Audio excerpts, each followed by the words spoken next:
Ok, estamos grabando entonces, ¿ah? Vamos a comenzar a compartir. Tenemos.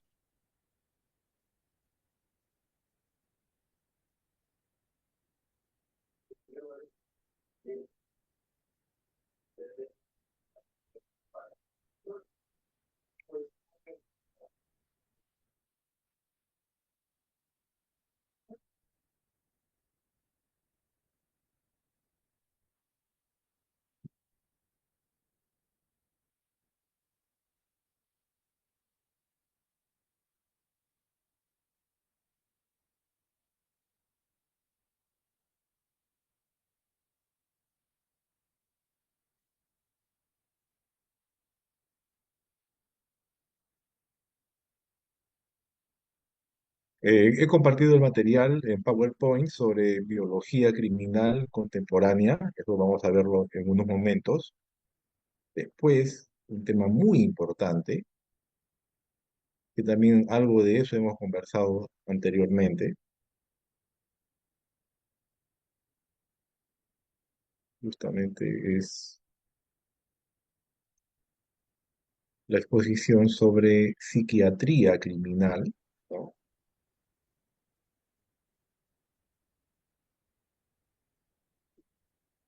Y finalmente un link de un video, porque por un lado estamos aplicando las tres ramas de la criminología. La primera, la biocriminología o la biología criminal.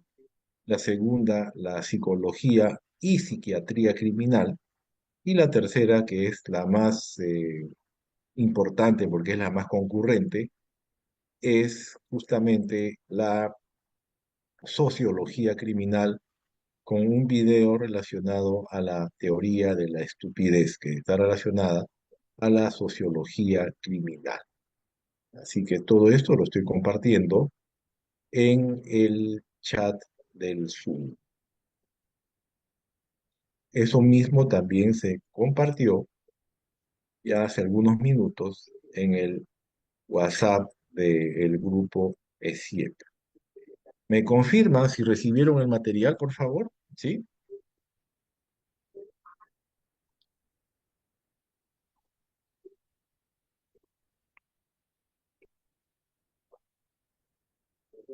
¿Me escuchan?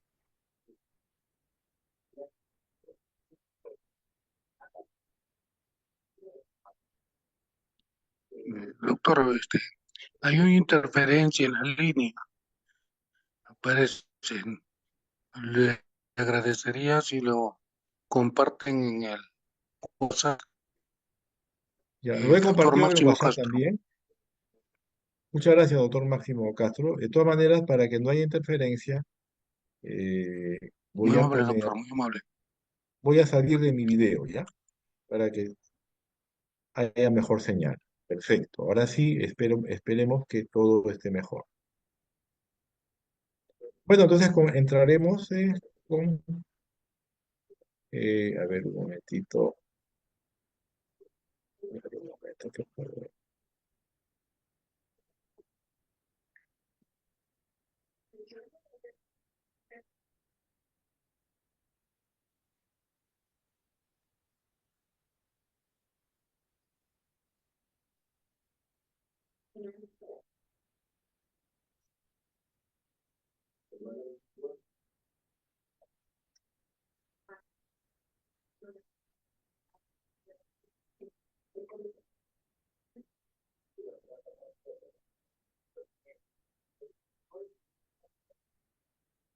Ahora sí, quisiera saber si están todos viendo lo que estoy proyectando, por favor. Sí, profesor. Perfecto. Vamos entonces a hablar sobre un punto. O sea, hemos comenzado ya en la primera sesión, hemos hablado sobre criminología, ¿no? Eh, entonces, habíamos visto ya en la parte doctrinaria de criminología, porque el día de hoy vamos a tratar ya la parte operativa. En la parte doctrinaria de criminología, ¿ya? Especialmente de lo que son las tres ramas de la criminología, Tenemos, por un lado, la parte biológica, por eso se llama biología criminal, ¿no? Ya, en segundo lugar, la parte psicológica o psiquiátrica, por eso se llama psicología criminal, de eso hemos visto también en la primera sesión, un video muy interesante sobre la tríada oscura, donde podemos ver y podemos definir y diferenciar la psicopatía, por un lado, ¿no? El maquiavelismo, por otro lado, ¿ya? Y el narcisismo. Entonces, esos son puntos que son personalidades psicopáticas, ¿no? Y eso también lo hemos tratado en el video que también se compartió con ustedes y también se compartió en el grupo de WhatsApp de CIEP y se compartió con ustedes en el chat del Zoom. Entonces, vamos a hablar cada una de las tres partes. Primero de la biología, segundo de la psicología y psiquiatría, que es importante que todos que todos tengamos conocimiento pleno, porque tienen mucho que ver con el problema actual, ¿no? Y en tercer lugar, vamos a poner un video ya justamente del grupo Prouds, que es son unas escuelas americanas que, especializadas en criminología, sobre la sociología criminal, específicamente en la teoría de la estupidez, ¿no? ¿Recuerdan las marchas que han habido en el Perú, donde aparecieron los personajes Inti y Braia, ¿no? ¿Entienden? Entonces, esas marchas, ¿no? Están relacionadas justamente a la sociología criminal o a la influencia de la masa humana, ¿no? Que muchas veces se ven manipuladas. Todo eso vamos a verlo el día de hoy, ¿ya? Así que comenzamos entonces. Hablemos sobre biología criminal contemporánea, ¿ya? No vamos a hablar sobre las teorías de Lombroso, ni de Garófalo, ni de Ferri, que fueron los pioneros y fueron prácticamente los fundadores de la criminología eh, a fines del siglo XIX y comienzos del siglo XX, ¿no? Ahora hablaremos sobre temas que influyen en la conducta criminal, ¿no? En este caso, la influencia biológica, vale decir, la influencia del organismo, ¿no? Del organismo humano. Por eso tenemos la emoción violenta, tenemos el estado puerperal en las mujeres cuando dan a luz, algunas mujeres pierden prácticamente, pierden la noción de la realidad, inclusive pueden matar al hijo y quedan completamente impunes, ¿no? Hasta inclusive pueden matar al esposo y quedan con una conducta atenuante, ¿no? Debido al tema del estado puerperal. O sea, todo eso es parte de la biología criminal, ¿no?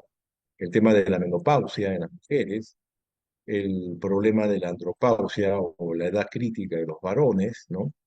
Y cosas así, inclusive los días difíciles en las jovencitas, todo eso influye ya en la conducta antisocial que en oportunidades se convierte en conducta criminal. ¿Me están escuchando, por favor? Quisiera saber.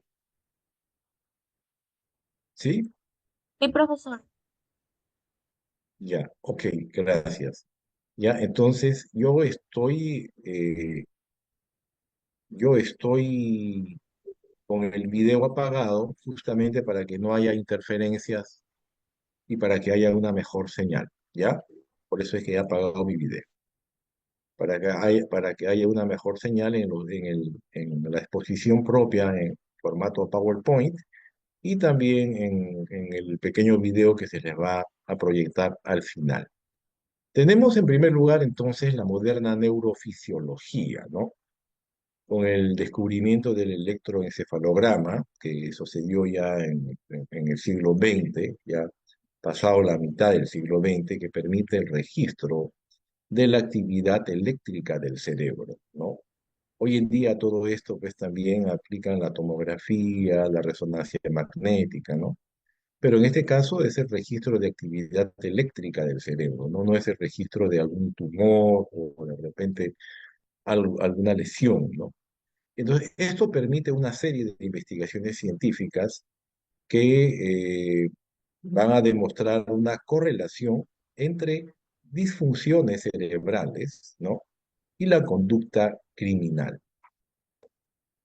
En 1970, el doctor, el neurocirujano, el doctor americano Monroy, llegó a la conclusión que los sujetos que presentan anomalías en el electroencefalograma, miren, eran más agresivos, eran más antisociales y más conflictivos y presentaban mayores cicatrices y marcas en el cuerpo, ¿no?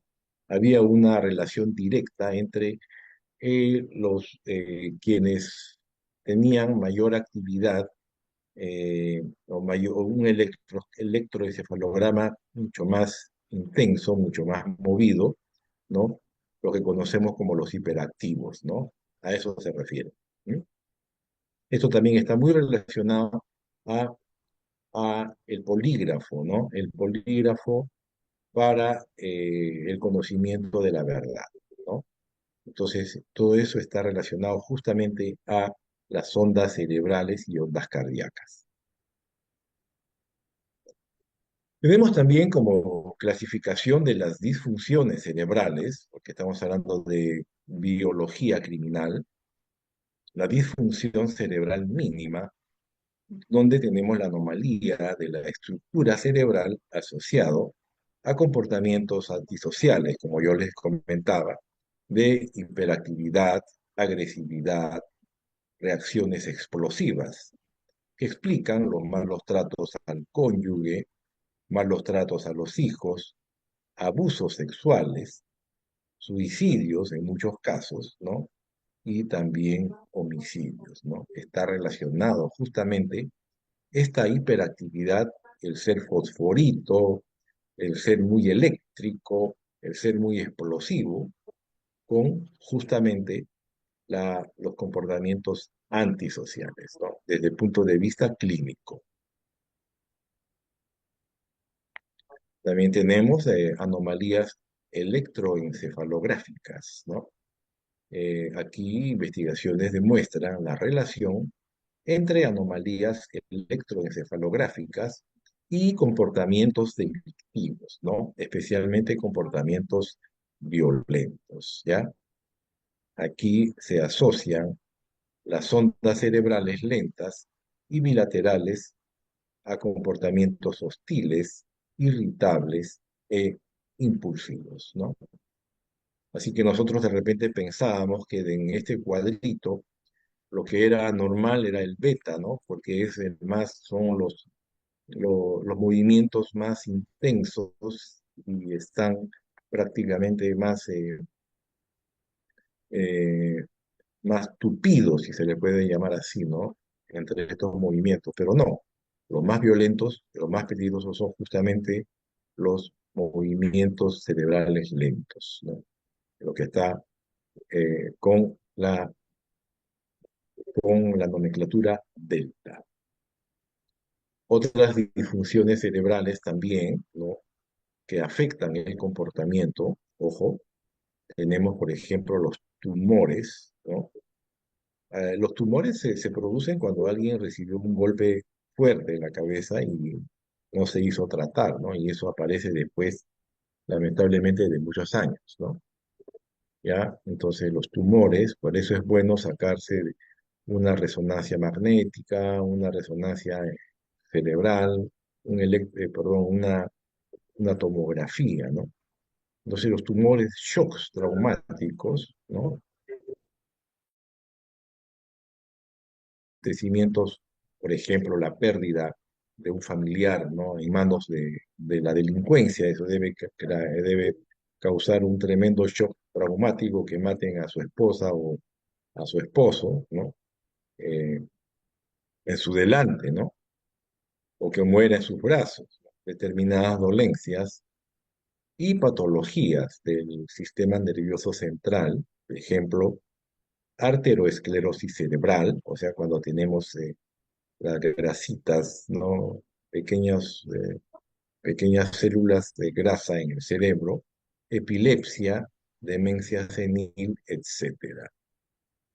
También diversos estudios clínicos han demostrado que incluso personas pacíficas afectadas por procesos tumorales, los famosos tumores en el cerebro, ¿no? Que ocasionan consecuencias, por ejemplo, pérdida de la visión, pérdida de la memoria, vacíos, pérdida de equilibrio, ¿no? ¿Ya? Se tornan violentas estas personas y pueden causar graves daños a familiares. O sea, todo esto es parte de la biología criminal, que a diferencia de la biología forense, que es criminalística, es otra cosa. Criminalística es para buscar la verdad, qué pasó. Y cuando es criminal, es criminología, que es para buscar el por qué ocurrió, qué se debió, qué ocurrió en la persona para que reaccione de esa manera. ¿Entienden? Entonces tenemos también la endocrinología, que también, como ustedes conocerán, de repente la mayoría de ustedes quizá ya pasen los 40 años y ya saben de por sí el tema endocrinólogo, ¿no? Las hormonas, ¿no? Entonces, eso también afecta de una manera muy severa a el comportamiento humano, ¿no? Entonces, en endocrinología, desde el siglo pasado, vale decir el siglo XX, diversas investigaciones han tratado de asociar el comportamiento humano y en particular el comportamiento antisocial o criminal a procesos hormonales o endocrinos patológicos, a determinadas disfunciones de las glándulas de secreción interna, conocida como las hormonas. Un desequilibrio en la balanza química u hormonal del sujeto puede explicar trastornos en su conducta y en su personalidad, ¿no? Entonces, para eso también existen tratamientos, especialmente, ¿no? Con hormonas, ¿no? Pero que también son peligrosas, porque las hormonas cuando no son bien administradas pueden conllevar a problemas eh, oncológicos, ¿no? Cancerígenos. También en los últimos años, acerca de la delincuencia sexual, las investigaciones han demostrado algún tipo de relación entre también los niveles de testosterona en los caballeros y la conducta criminal masculina, ¿no? Entonces, los tratamientos clínicos de delincuentes sexuales varones, ¿no? Autores de violaciones, autores de tocamientos indebidos, autores de delito de acoso sexual, ¿no? A través de suministro de drogas que reducen los niveles de testosterona. Parecen haber dado resultados positivos a corto plazo. Hace ya algún tiempo, en la década de los 80, 70, en las escuelas de formación militar o policial, ¿no? Con internado, se acostumbraba a dar a los cadetes o a los alumnos lo que conocíamos como el alcanfor, que era justamente para reducir los niveles de testosterona y evitar que se produzcan algunas situaciones indeseables, como por ejemplo violaciones sexuales, ¿no? Dentro del centro de formación. También tenemos la genética criminal. Ya dentro de la genética criminal tenemos los estudios relacionados con la importancia de la carga genética o la carga hereditaria. Quisiera saber si me están escuchando, por favor. Sí, Muchas gracias, Yadira. Listo.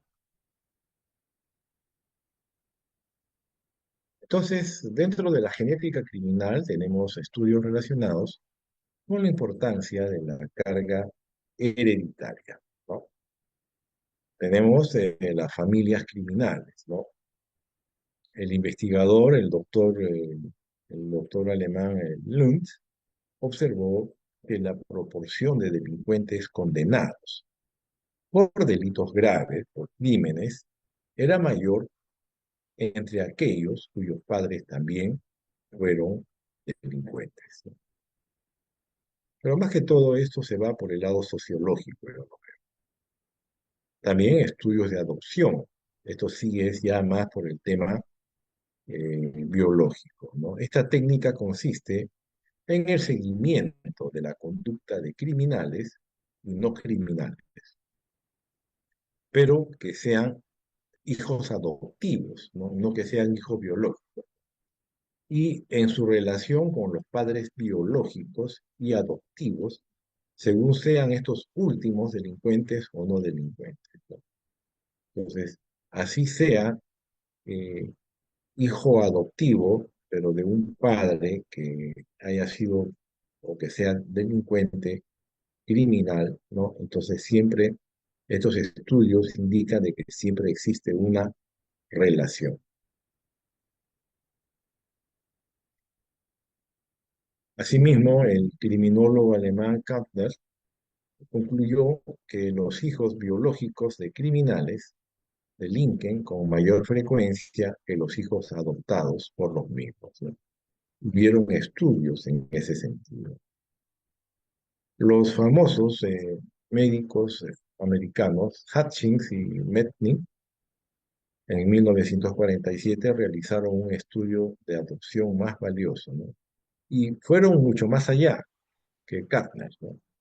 ¿Por qué? Porque concluyeron que el comportamiento delictivo es más verosímil que se produzca en el adoptado que tiene un padre biológico con antecedentes penales. Asimismo, se estableció que los índices de criminalidad en los jóvenes adoptados, ¿ya?, aumentan selectivamente en función de los antecedentes criminales de los padres, más de los naturales que de los adoptivos.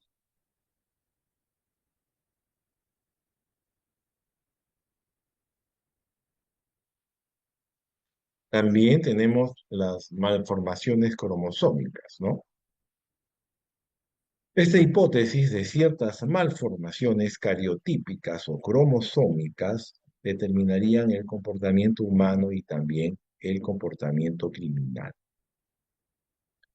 Miren, aquí hay que tener en cuenta, aquí vamos a hacer un recordaris, porque yo sé que todos ustedes ya lo deben saber, ¿no? Cuántos cromosomas normalmente debemos tener los hombres y las mujeres, ¿ya? Entonces, el criterio básico para diagnosticar tales disfunciones es el número de cromosomas, vale decir, un exceso o un déficit de los llamados gonosomas, que son los cromosomas que fijan las características sexuales del hombre, ¿no? Entonces, eso es lo que influye también bastante. Cada célula contiene 23 pares de cromosomas, ¿no? Y de esos 23 pares de cromosomas, un par de ellos son los gonosomas. En la mujer será el XX, ¿no? Estos pares. Y en el varón difieren siendo el XY. Todos ustedes eso ya lo deben saber por sus conocimientos propios, ¿no? De sus carreras profesionales. Tenemos entonces, dentro de los principales trastornos cromosómicos, ¿ya?, en primer lugar, el síndrome de Tartar, que es la alteración cromosómica en la mujer, ¿no? Cara- es caracterizada por la ausencia de un cromosoma X, ¿no? Por lo que el cariotipo o el mapa cromosómico de 46 cromosomas hace que tenga 46 XX, que es son las células cromosómicas femeninas, y 46XY, y tiene la fórmula por este déficit justamente de 45X0. Esta alteración, al parecer insignificante, pero sin embargo, produce anomalías físicas, por ejemplo, baja estatura en las mujeres, genitales infantiles, disminución en el rendimiento intelectual. Ese es el famoso síndrome de Turner. Ven esta imagen es justamente de una mujer que sufrió el síndrome de Turner, ¿no? Las conocemos como chiquititas, flaquitas, ¿no? Cabecitas pequeñas, ¿no? Es una afección genética que ocurre solo en las mujeres.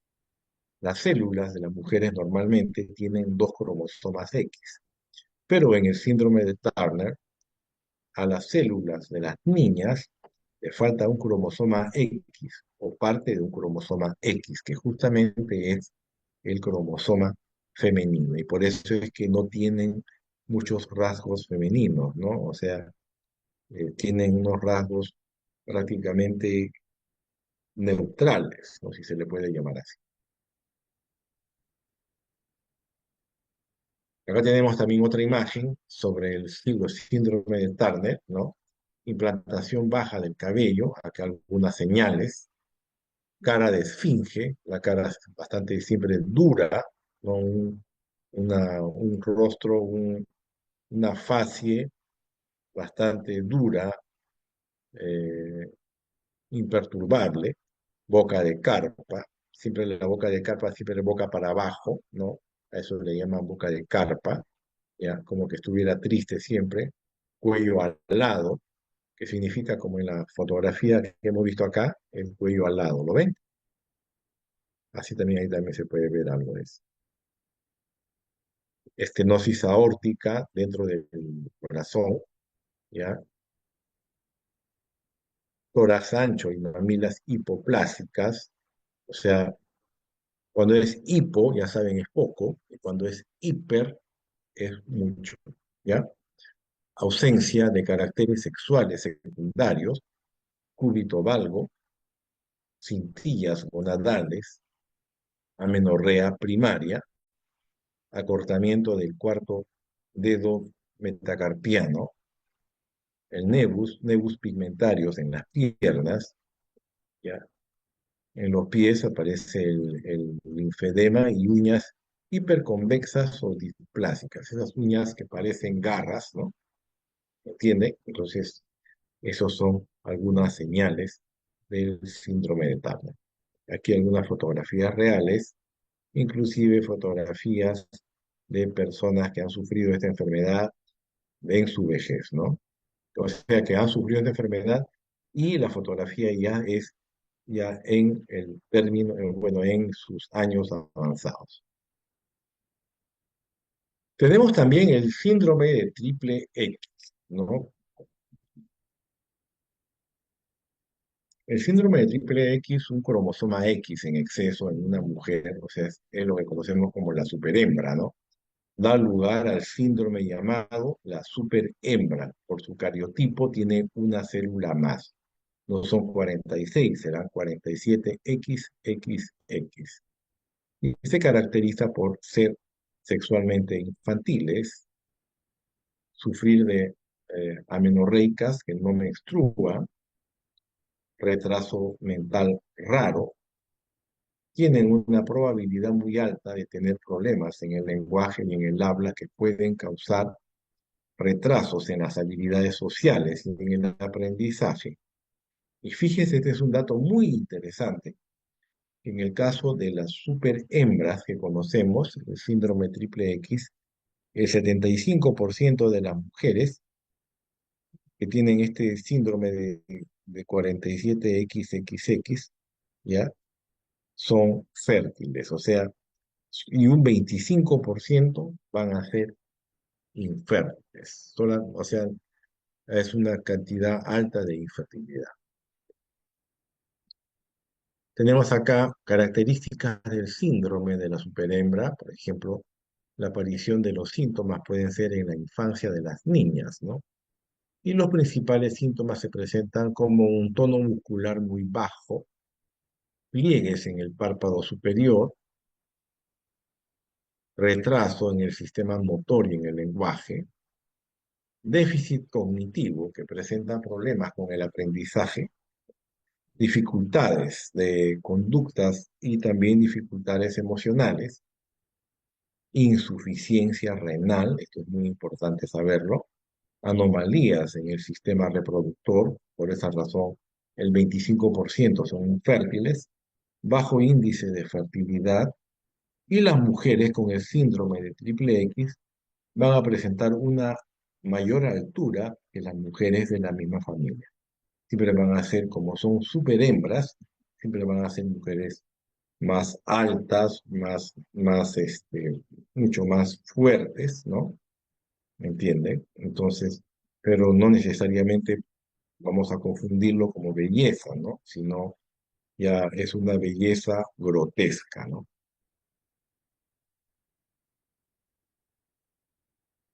También tenemos por el lado contrario, ¿no?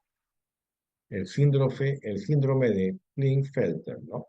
Que es un médico, también criminólogo eh, alemán, que lanzó este síndrome en contraparte al síndrome de la superhembra o del triple X, ¿ya? Tenemos aquí un cromosoma X de más en un varón, va a originar este síndrome, ¿no? O sea, va a tener un cromosoma femenino de más en un hombre, cuya fórmula será el 47XXY. Este síndrome de Klinefelter se caracteriza por tener los testículos pequeños, ¿no? ¿Ya? Obviamente la esterilidad, la ginecomastía significa que van a tener mamas, algo así como similar a los pezones de la mujer, déficit mental, o sea, un retraso mental, leve, pero retraso al fin, anomalías de conducta, otros aparentemente normal, agresividad e inestabilidad afectiva, riesgo de conducta antisocial parecido al de los sujetos X y Y, al de las superhembras, y también hay una correlación entre la delincuencia y este síndrome, ¿no? Tenemos acá una fotografía del síndrome de Klinefelter, ¿no? Los testículos pequeños, ¿no? Ya, en realidad tienen algunas partes de su cuerpo que parecen femeninos, ¿no? Ven ustedes eh, eh, que tienen como una especie de seno, ¿no? En el pecho, ¿ven? Entonces, todos estos son detalles a tener en cuenta.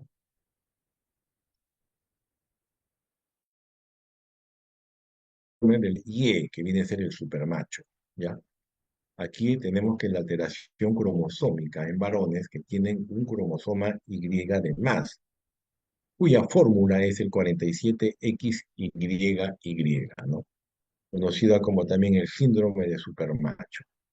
Entonces, el supermacho o las superhembras, en realidad, ya, yo sé que de repente pictográficamente nos vamos a ir a un recuerdo, pues, de supermacho como Superman, ¿no? Y superhembra de repente la Mujer Maravilla, ¿no?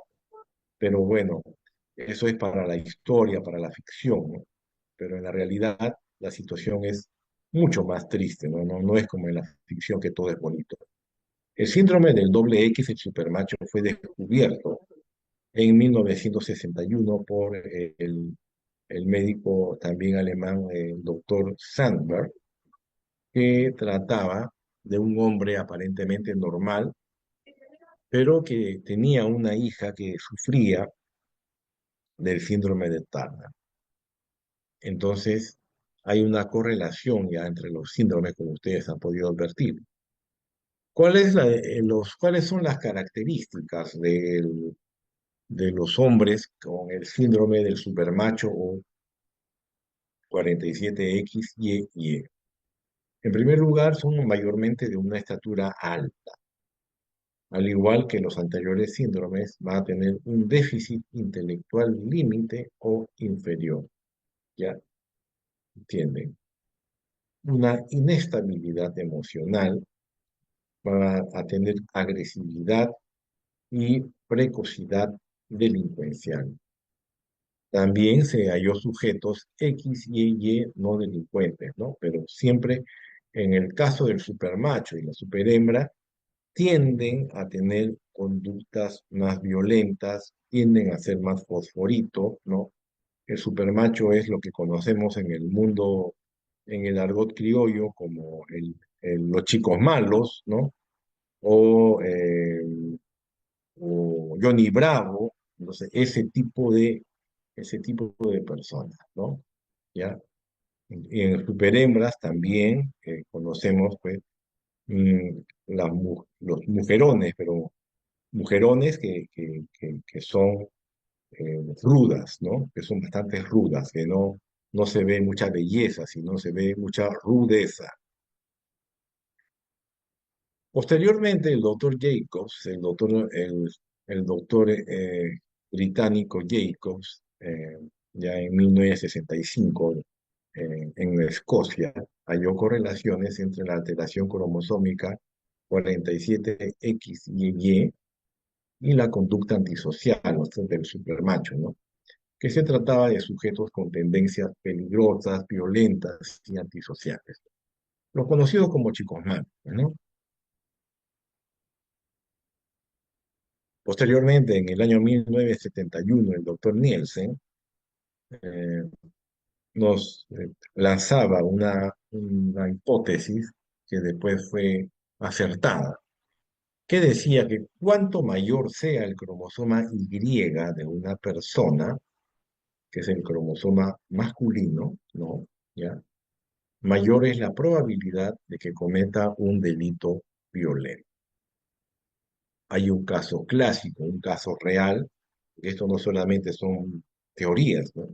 Hay casos reales que fueron sustentados y demostrados en su momento. Por ejemplo, el caso en el campo forense, en el campo criminalístico, ¿ya? El asesino en serie francés, Daniel Hugon, ¿ya? Que fue condenado en el año 1968, en su defensa arguyó como causal de inimputabilidad el hecho que tuviera un cromosoma Y de más, ¿no? Y por esa razón, miren, el tribunal de París, ¿no? Lo sentenció a 7 años y no a 20 años que le correspondía, ¿no? ¿Por qué? O sea, eh, hicieron suya, ¿no? Su argumento de defensa, ¿no? Y le dieron un atenuante justamente por su, llámese, anormalidad cromosómica. ¿Alguna pregunta hasta aquí, por favor?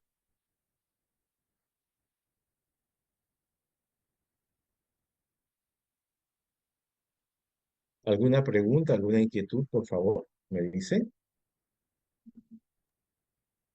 A ver. Por el momento ninguna, coronel. Estamos Muchas escuchando. gracias, señor Bernardo. Ya, entonces, vamos, ya hemos visto el tema de las clases anteriores, hemos visto la triada oscura, que tiene que ver con la psicología forense. Eso ya hasta le he compartido un video para que todos puedan profundizar sus conocimientos. Y también acabamos de ver el tema de la biología criminal, especialmente las nuevas tendencias que son tendencias médicas, ¿no? No olviden que en criminología hay dos factores, ¿no? El factor endógeno, que es el factor interno del organismo del cuerpo, ¿no? De nuestra, de nuestro de nuestra salud, si se le puede llamar, nuestra salud mental o física. Y también tenemos el factor externo, ¿no? Son los factores exógenos. Entonces, en criminología, los factores endógenos internos justamente son la, lo biológico, antropológico, ¿no? Y los factores internos también está lo psicológico, dentro del propio ser orgánico de una persona. Y los factores externos vienen a ser justamente el dejarse llevar por la masa humana, por la gente, por la crítica, por el qué dirán y todo eso, ¿no? Entonces es así que como las semanas anteriores yo compartí con ustedes, ¿no?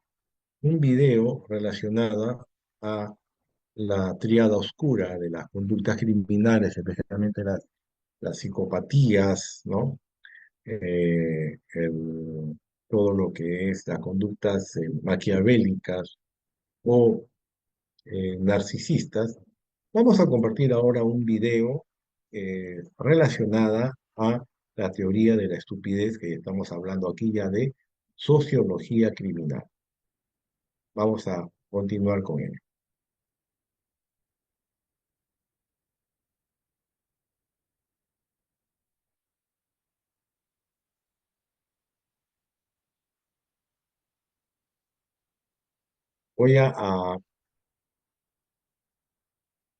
Voy a programar la computadora para el sistema para que puedan ver y escuchar, ¿ya? A ver, un momentito.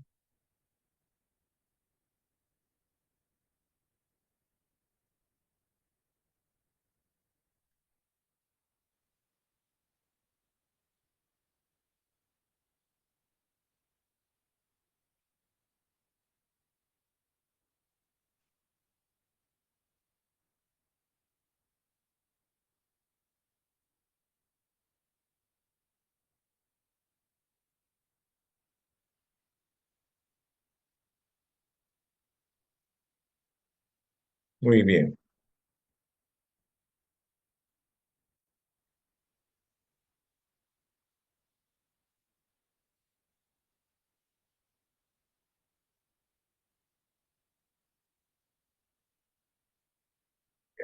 Me dicen si lo ven y lo escuchan, por favor, ¿ah? En el capítulo más oscuro de la historia alemana, durante una época en que turbas incitadas tiraban piedras a las ventanas de tiendas de dueños. ¿Escucharon y vieron? ¿Me están viendo y escuchando? Afirmativo, se está escuchando, coronel. Y se ve también el video o no? Sí, se ve. Ya, este es el típico caso de cuando la gente se deja llevar por las masas humanas, como lo ocurrido en acabaron con la vida de Inti y Brian, ¿ya? El año 2020. Vamos a ver este video. Pongan atención, por favor. Lo más oscuro de la historia alemana, durante una época en que turbas incitadas tiraban piedras a las ventanas de tiendas de dueños inocentes y mujeres y niños eran cruelmente humillados al aire libre, Dietrich Bonhoeffer, un joven pastor, comenzó a hablar públicamente en contra de estas atrocidades. Después de años de intentar cambiar la opinión de la gente, Bonhoeffer llegó a casa una noche y su propio padre tuvo que decirle que 2 hombres estaban esperando en su habitación para llevárselo. En prisión, Bonhoeffer comenzó a reflexionar sobre cómo su país de poetas y pensadores se había convertido en un colectivo de cobardes, ladrones y criminales. Eventualmente concluyó que la raíz del problema no era la malicia, sino la estupidez.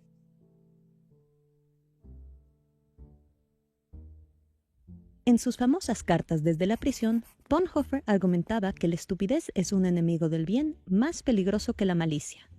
Porque, mientras uno puede protestar contra el mal, se puede denunciar y prevenir mediante el uso de la fuerza, ante la estupidez estamos indefensos. Ni las protestas ni el uso de la fuerza logran nada aquí. La razón cae en oídos sordos.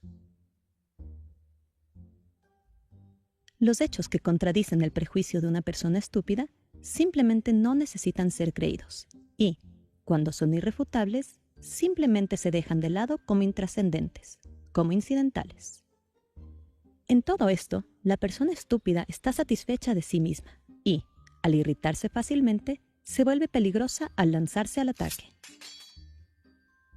Por eso, se requiere mayor cautela al tratar con una persona estúpida que con una maliciosa.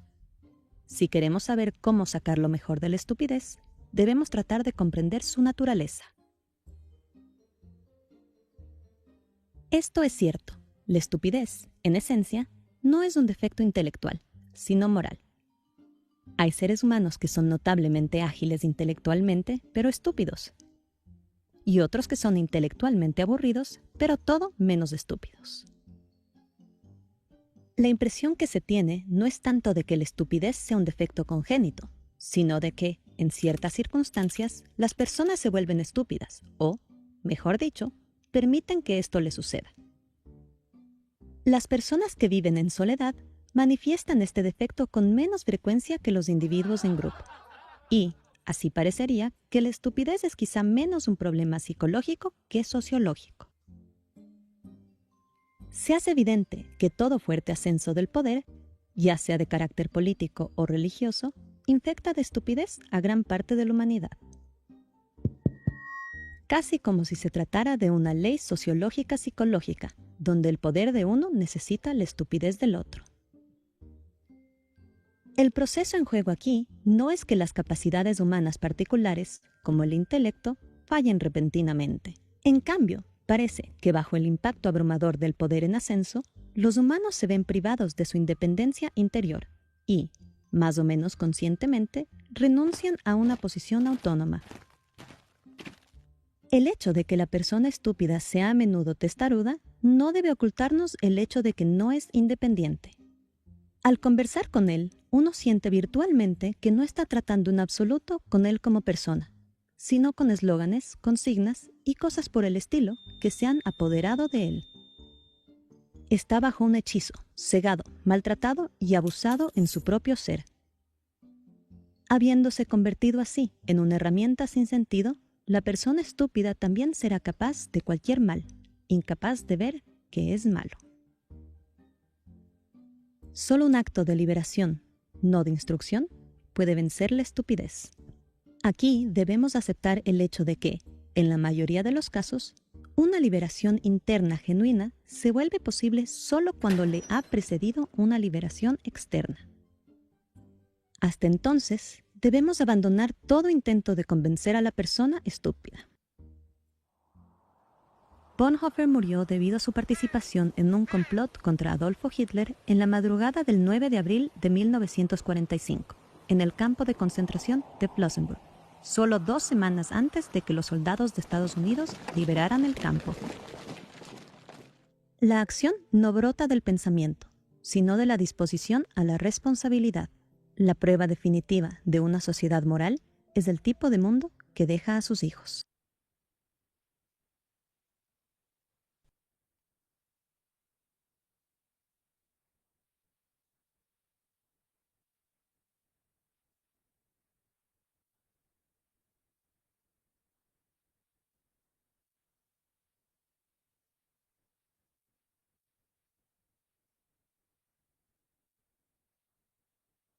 Bueno, ¿alguna pregunta, alguna inquietud respecto al video que acabamos de proyectar, por favor?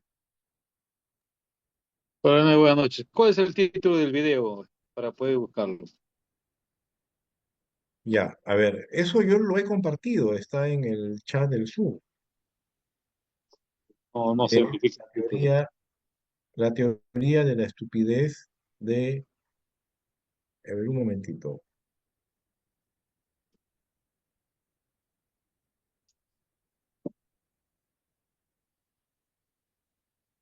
Voy a ponerles un...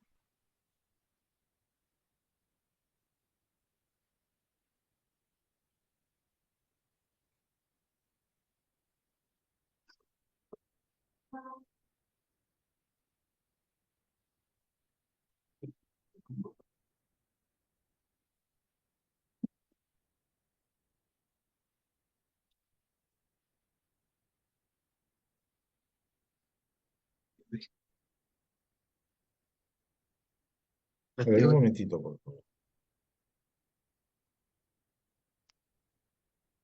Mm.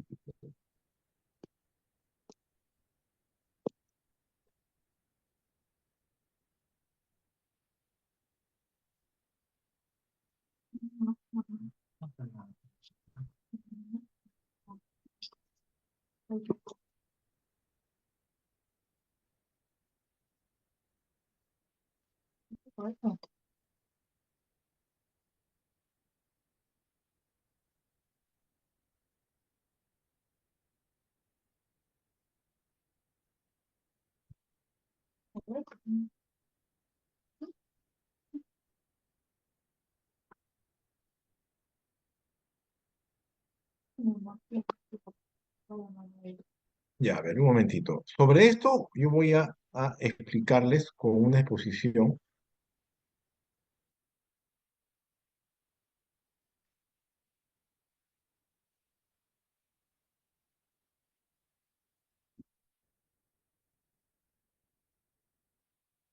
una pequeña exposición, ya que no pensaba darlo, pero bueno, ahora que veo que hay mucho interés, ya, voy a hacerlo, ¿ya?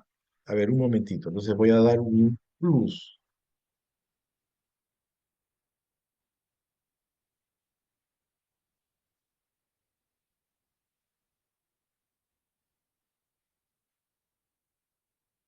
Un momentito.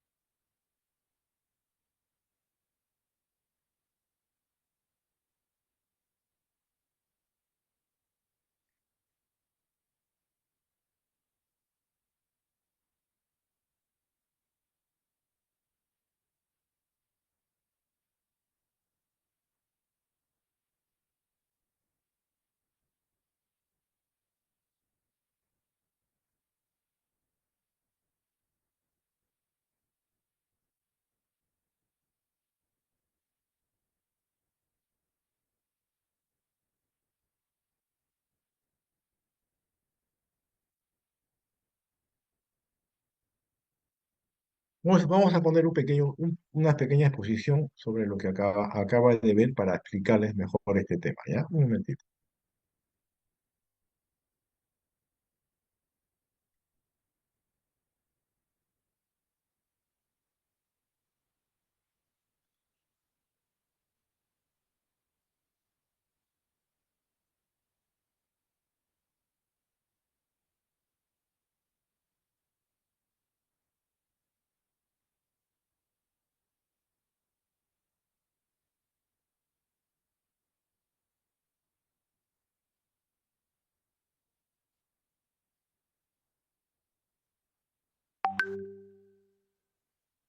Y realmente agradezco que haya mucho interés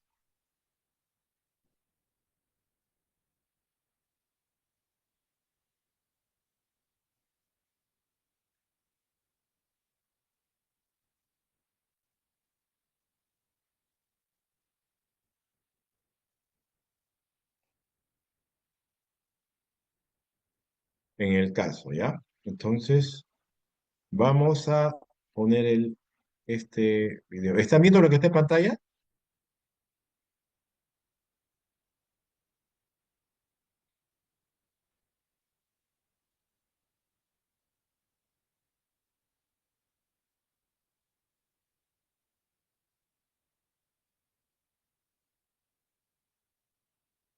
¿Sí?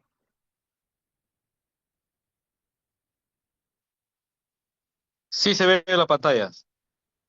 Vamos a ver, hablaremos sobre la teoría de la estupidez, ¿ya? Quien patentó esta teoría fue el filósofo alemán Dietrich Bonhoeffer, ¿no? Que era pues de ascendencia judía, ¿no? Ya, esta persona estuvo detenido en un campo de concentración justamente por el hecho de ser judío y con más razón, eh, al ver que era autor de esta teoría, lo acusaron, en este caso el gobierno nacional socialista nazi, de ser conspirador, ¿no? De ser conspirador. Entonces, eh, esta persona finalmente fue ahorcada en el año 1945, justo días antes que se rindiera eh, la Alemania nazi ante las fuerzas de los aliados. Entonces aquí se refiere con la palabra estúpido a las personas sin criterio que siguen órdenes sin acatar y sin evaluar las consecuencias.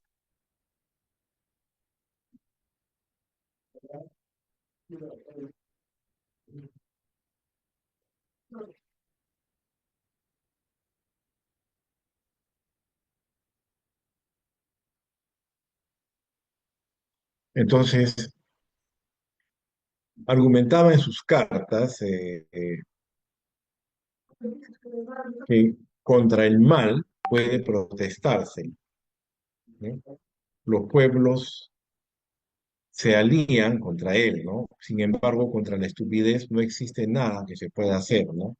Las protestas y el uso de la fuerza para Bonhoeffer no tiene sentido frente a personas que no están dispuestas a escuchar o no saben cómo hacerlo, ¿no? A ello hace referencia cuando menciona en su teoría de la estupidez a aquellas personas no dispuestas a escuchar que actúan sin criterio ni raciocinio, ¿no? Lo que conocemos nosotros como los cuadriculados, ¿no?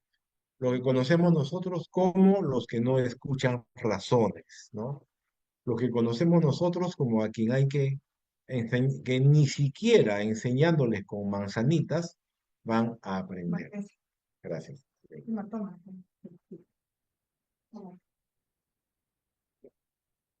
Me dejo entender, ¿no? ¿Me entienden o no me entienden? ¿Sí? Sí, se está entendiendo. Ya. Ojo de que no estamos hablando de política, aunque así parezca, ¿ya? Yo sé que hay casos reales que ha ocurrido en el Perú y que por más que uno ha querido hacer entender a la gente, sin embargo, no entienden igual, salen a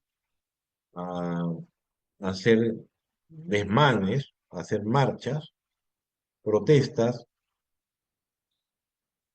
sin saber realmente para qué lo hacen, ¿no? ¿Entienden? Esa es la famosa teoría de la estupidez. La estupidez, como ustedes ven en la fotografía, fanáticos de el gobierno nacional socialista de los nazis, ¿no? ¿Ya? Eh, marchan sin saber para qué marchan, o sea, para qué marchan. Destruyen sin saber por qué destruyen, ¿no? Sin saber la causa. Entonces, son las personas estúpidas, ¿no? Que prácticamente actúan por prácticamente instinto, pero instinto de qué, ¿no? Ni siquiera nada razonable. Una persona estúpida es manipulable, es peligrosa, incluso más que alguien malvado. ¿Por qué? Porque es como si fuera una persona que no tiene noción de la realidad. Es como pelearse con un loco. Sostiene esta idea basándose en que estos no son conscientes de las consecuencias de sus actos, ¿no? Pudiendo desencadenar situaciones terribles sin siquiera contemplarlo. Explica también, además, esta teoría, que la estupidez es un problema social, ¿ya? Las personas que viven aisladas no muestran este inconveniente con tanta frecuencia como aquellas que viven en sociedad.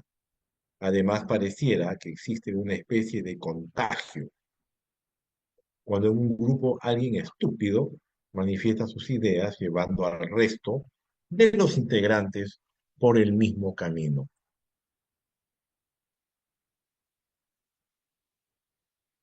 El poder infecta la estupidez, ¿no? El poder infecta de estupidez también.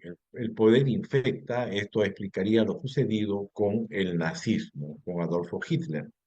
Su fuerte difusión y apoyo por parte de grupos sociales podría resumirse al argumentar que ante la fuerza de Adolf Hitler al mando, las personas o sus seguidores, por estupidez y no por maldad, siendo esto incluso más peligroso porque son masas humanas que pueden destrozar lo impensable, ¿ya? Y que son impredecibles inclusive, esto favoreció a su aceptación social sin cuestionarlo. Igual ocurrió también con el italiano Benito Mussolini, en la misma época, ¿no? Durante la Segunda Guerra Mundial. Parecería, según este autor, que ante el poder las personas caen viéndose privadas de su independencia y autonomía. Por eso los lemas, eslóganes, ideas, ¿no? Que son de difusión pública para que puedan ser acatados por sus seguidores, ¿ya? Son rápidamente apropiadas por estúpidos, argumenta Bonhoeffer, que es el autor de esta teoría, el que finalmente se sacrificó. Puede parecer que al enfrentarse a ellos solo se trate de personas tercas, cuando en realidad solo son simples personas comunes y corrientes, sesgadas por una corriente de pensamiento que se ha apoderado de él. Finalmente, los estúpidos son instrumentos, ¿no?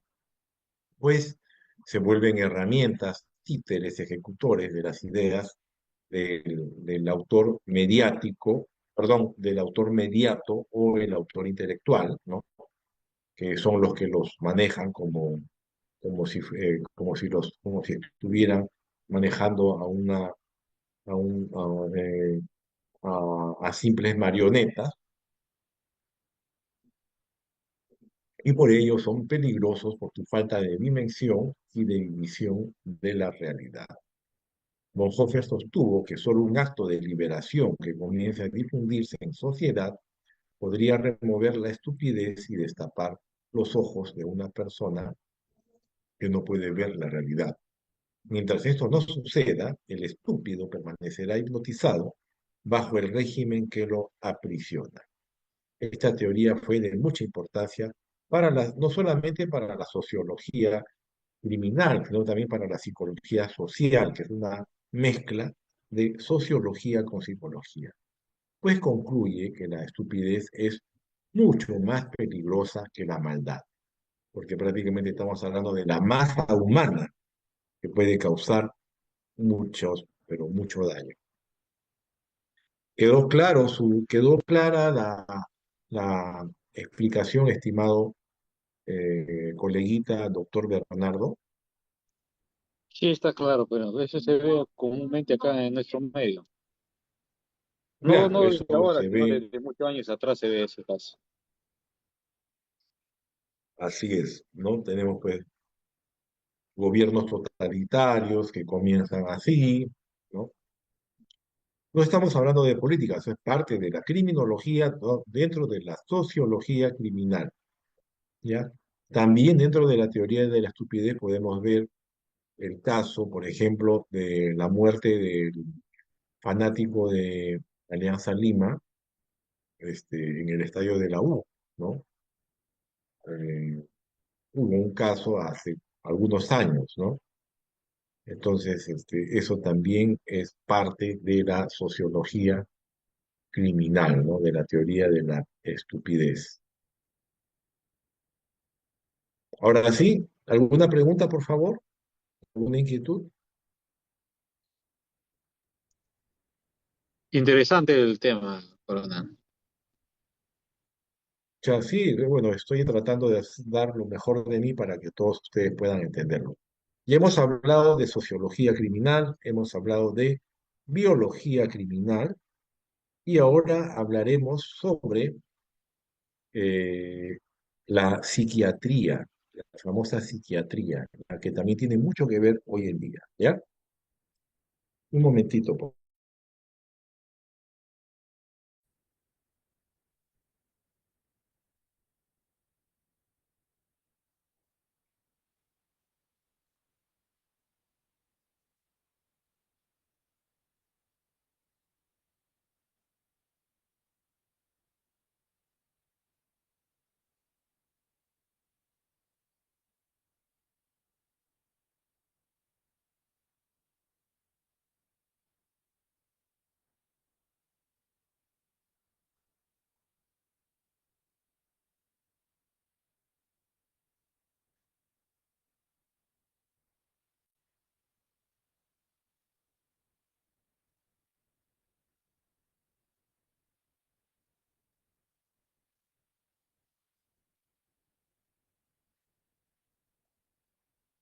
¿Están viendo lo que está en pantalla?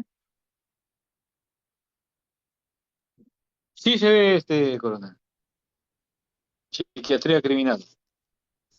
Ya, antes de comenzar esto, quisiera saber, ¿ustedes ya vieron el video anterior que yo puse en las primeras clases sobre la tríada oscura, todas las personalidades psicopáticas?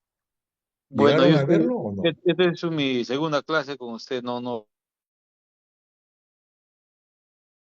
¿Que no haya visto?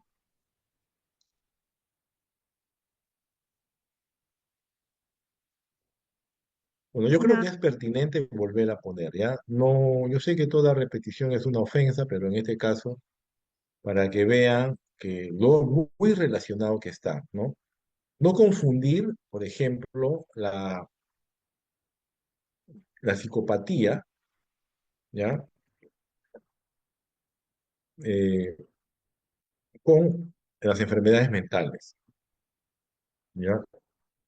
Entonces es muy distinto. ¿Por qué? Porque la psicopatía no estamos hablando de enfermedad, estamos hablando de trastornos de personalidad violenta, personalidad agresiva, personalidad que no tiene ninguna noción de misericordia, ni de remordimiento, ni nada por eso, ¿no? Y al contrario, que son muy inteligentes, ¿no? Son especializados en manejar.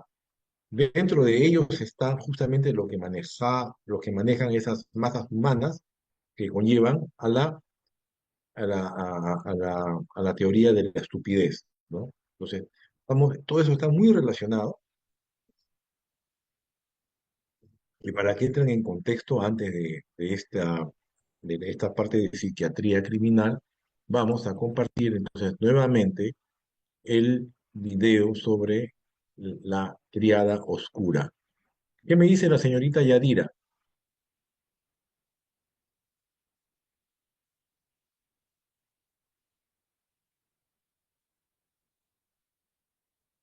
¿Qué me dice el señor Cristel?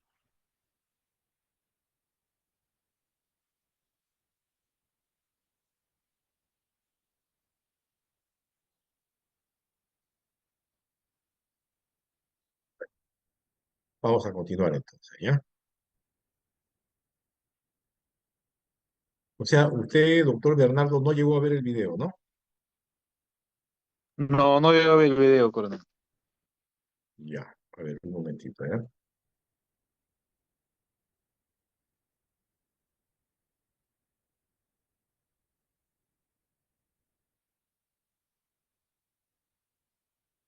Lo voy a compartir en el chat del Zoom también otra vez, ¿ya?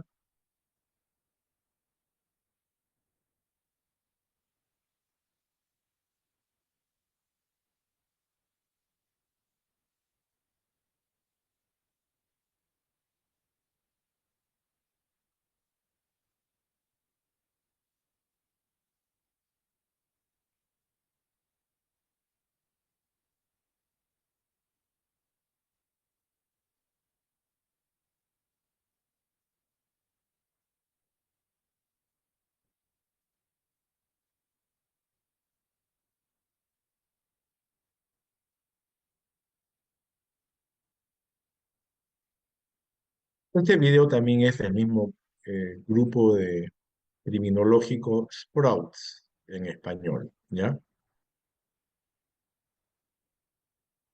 Estoy pasando a compartir primero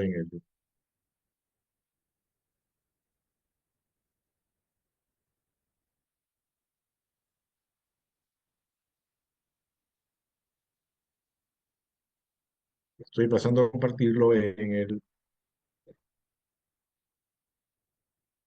grupo, en el chat del Zoom, ¿ya? Y también voy a compartirlo en el grupo WhatsApp para que no haya escapatoria. ¿Mm?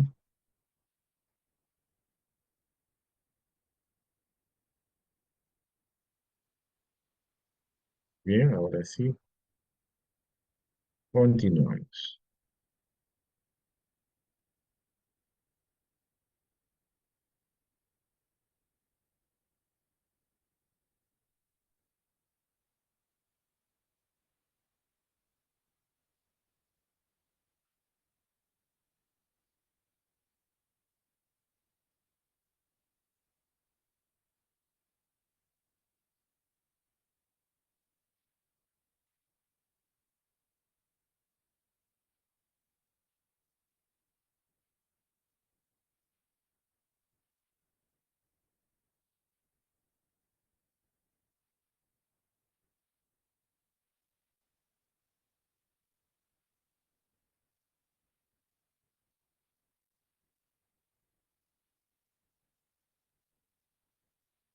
Ya. Quisiera saber si están viendo lo que está en pantalla.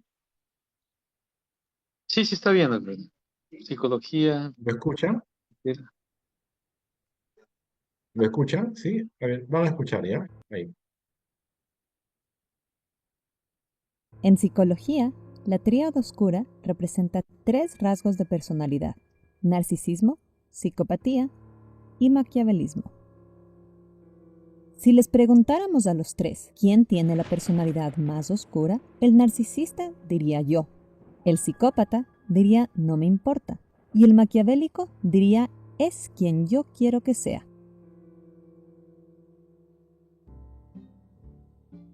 Las personas con puntajes altos en los 3 rasgos tienen más probabilidades de cometer delitos y crear problemas sociales graves en la sociedad, las familias y las organizaciones. Esta es la razón por la cual la investigación sobre la tríada oscura se usa ampliamente en la aplicación de la ley, la psicología y los negocios. Aquí hay una revisión general de lo que sabemos. El narcisista muestra grandiosidad, un sentido del derecho y superioridad, y no quiere nada más que admiración. Una vez que obtiene lo que quiere, el narcisista rara vez se interesa por otras personas.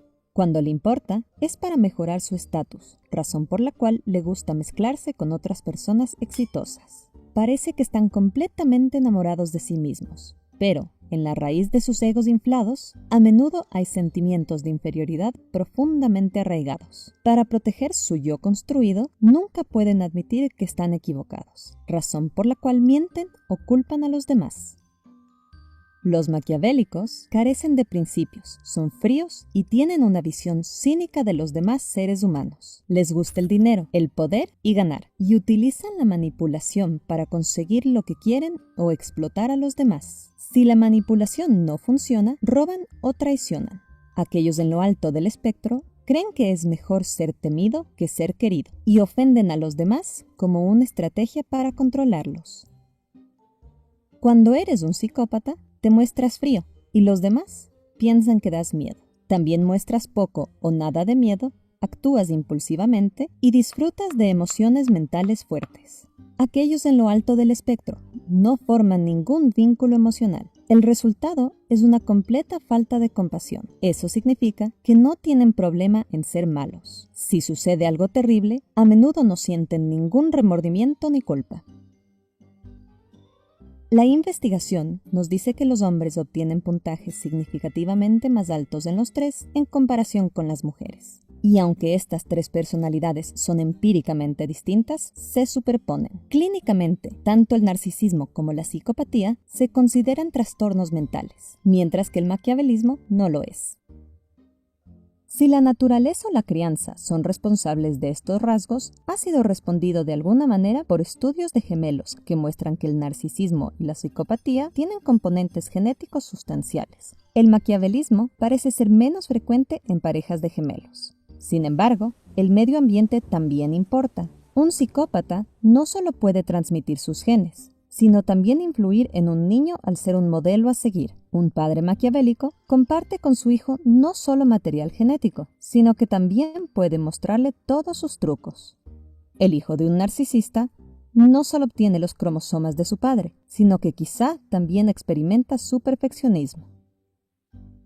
Con los 5 grandes rasgos de personalidad, también conocidos como Ocean por sus siglas en inglés, los 3 se correlacionan positiva o negativamente. Los narcisistas y los psicópatas a menudo están abiertos a nuevas ideas y son extrovertidos. Los psicópatas y los maquiavélicos tienen poca escrupulosidad. Los 3 tipos de personalidad tienen una puntuación baja en amabilidad y los psicópatas difícilmente son neuróticos. Pase lo que pase, los deja fríos. Una explicación evolutiva de estos rasgos podría ser la estrategia sexual. Muchos de nosotros buscamos una vida lenta, invertimos en relaciones a largo plazo, tenemos algunos hijos y dedicamos tiempo en la crianza de los hijos. Los rasgos de la tríada oscura pueden haber sobrevivido porque buscaban optimizar una vida rápida. Sus antepasados vivían en un mundo impredecible y peligroso. Debido a una vida más corta, buscaron muchas parejas sexuales. No dedicaron tiempo a la crianza de los hijos y no invirtieron en relaciones humanas. Esto también puede explicar por qué se esfuerzan en entornos competitivos, como las corporaciones. Aquí, un maquiavélico puede usar el encanto y los insultos para manipular a otros. El narcisista, su apariencia física, y un psicópata, amenazas físicas. Y, como a todos les falta compasión, a menudo se abren paso a codazos hasta la cima. Tal vez por eso los tres rasgos oscuros están bien representados en la gestión de nivel superior. Pero también hay desventajas. Si tu mente fue programada para ser impulsiva, agresiva y egoísta, también es más probable que abuses de las drogas, te sientas excluido, sufras depresión o termines en la cárcel. Es por eso que no solo podemos encontrar formas de protegernos de estas mentes más oscuras, sino también sentir empatía por ellas. Después de todo, tal vez no eligieron ser así. ¿Y tú? ¿Heredaste algunos rasgos de la tríada oscura? Y si ese es el caso, y lo conoces, ¿desarrollaste estrategias para enfrentarlos? Comparte tus pensamientos en los comentarios a continuación y lee la descripción para profundizar y encontrar enlaces, fuentes e información relevantes.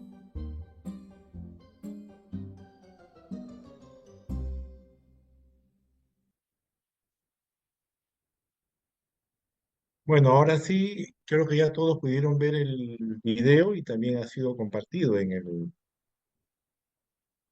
chat del Zoom.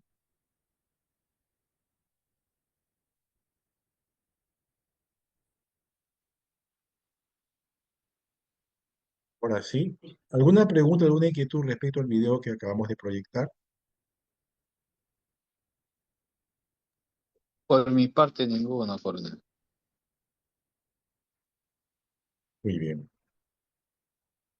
¿Cuál es su opinión respecto entonces, a la teoría de la estupidez y al video que acabamos de comentar, estimado doctor Bernardo? Yo veo esta teoría de la estupidez, la verdad que me pareció interesante en el punto de vista de que desde que tengo uso de razón, desde muy niño, siempre he visto de que, no sé si son llamar ese término manipulado, pero siempre Claro, la manipulación humana. hay un líder, este, que siempre está liderando.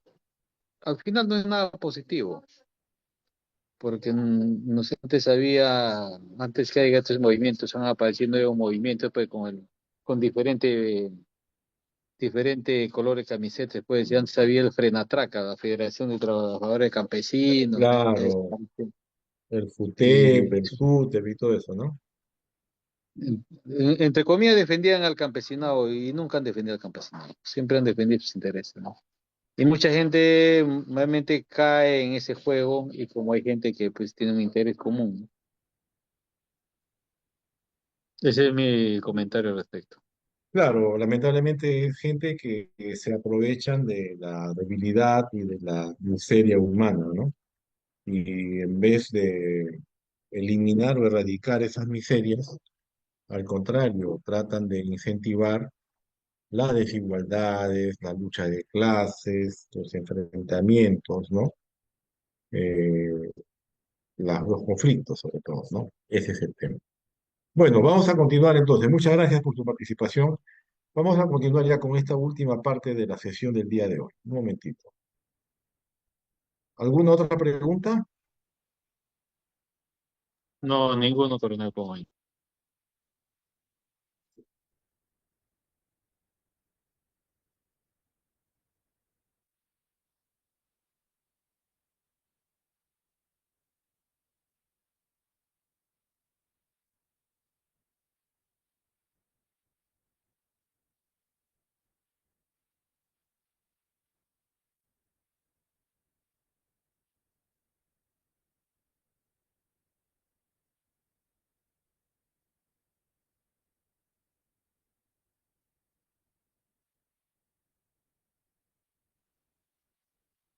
¿Están viendo lo que está en pantalla?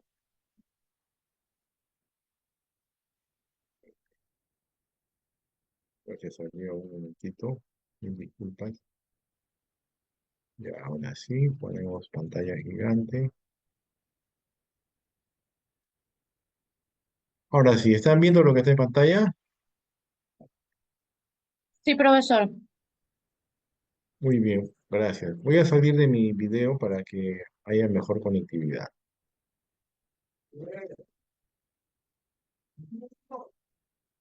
Ahora sí, ¿no? Hablaremos sobre la psiquiatría criminal, que es parte de la psicología criminal, ¿ya? Recuerden que psiquiatría y psicología son dos disciplinas distintas. La psicología es una profesión propia, mientras que la psiquiatría viene a ser un posgrado médico, ¿no? Entonces, una segunda especialidad, como lo quieran llamar. Hablaremos sobre psicología, psiquiatría criminal, ¿ya? También patologías eximentes y atenuantes de responsabilidad penal, psicosis, esquizofrenia, neurosis, emoción violenta y casos históricos.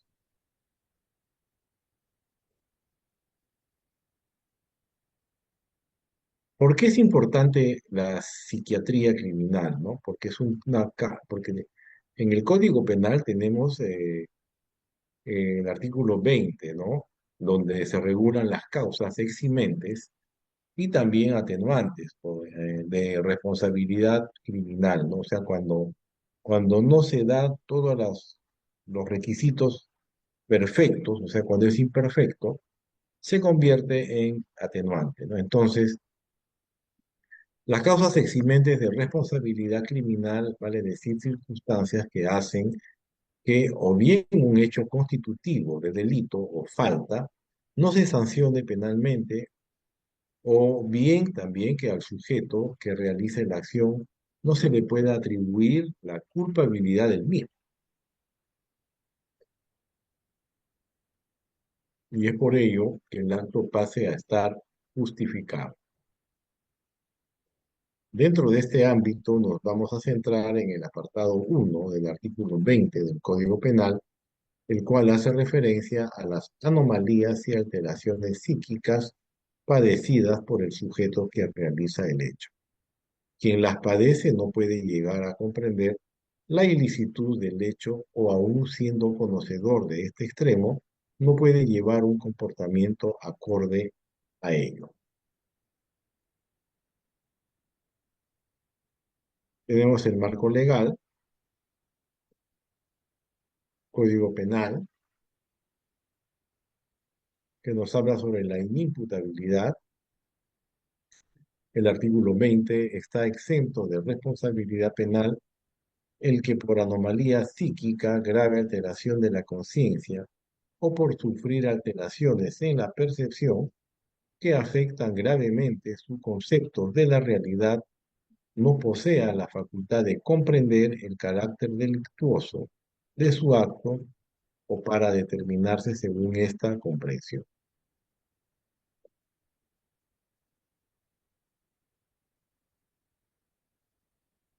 También tenemos en el Código Penal las circunstancias de atenuación y agravación.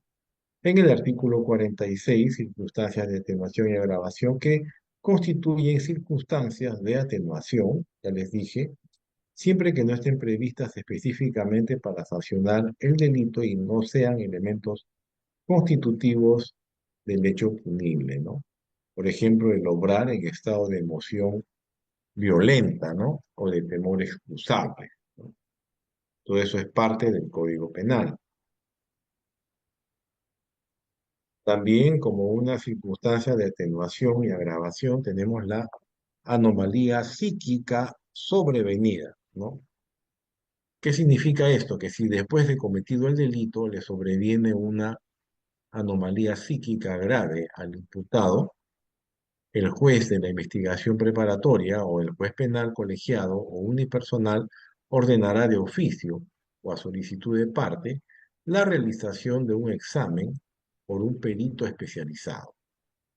Evacuado el dictamen, se va a señalar día y hora para la realización de la audiencia, con citación de las partes y de los peritos. Vamos a ver ahora las circunstancias de atenuación y agravación. Esto está en el nuevo Código Procesal Penal, ¿no? Que en su artículo 7.6 nos habla sobre la anomalía psíquica sobrevenida. Si del análisis de lo actuado, el órgano jurisdiccional advierte que el imputado presenta anomalía psíquica grave que le impide continuar con la causa, dispondrá la suspensión del proceso hasta que el tratamiento de la dolencia haga posible reiniciarlo. Si fuere necesario, ordenará su internamiento en un centro hospitalario especializado. Tenemos también el nuevo Código Procesal Penal, ¿no? Las circunstancias de atenuación y agravación, ¿no? La anomalía psíquica sobrevenida. La suspensión del proceso impedirá la declaración del imputado o el juicio según el momento que se ordene, sin perjuicio de que se prosiga con la investigación del hecho o que continúe la causa respecto a los demás coimputados.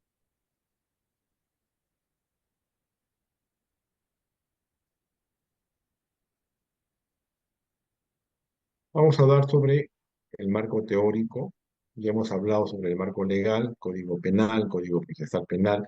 Y yo sé que está ahora muy vigente este tema, especialmente en los delincuentes que después, mediante argucias legales, van a pretender su inimputabilidad mediante certificados médicos de salud mental, ¿no? Entonces vamos a hablar en marco teórico, vamos a ponernos en contexto, ¿ya? Vamos a hablar sobre la psiquiatría criminal, las patologías existentes y atenuantes de responsabilidad penal, ¿no? Como la psicosis, la esquizofrenia, la neurosis, la emoción violenta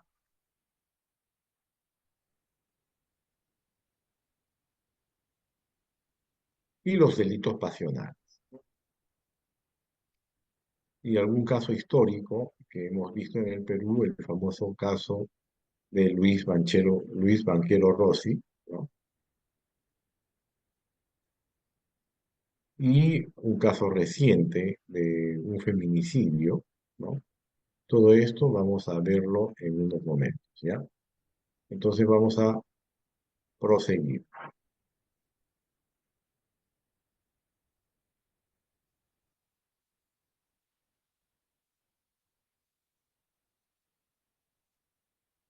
No confundir la psicopatía, que es lo que hemos visto en el video anterior, en las personalidades de la tríada oscura, que no son consideradas ni atenuantes ni menos eximentes, ¿no? Por el contrario, ¿no?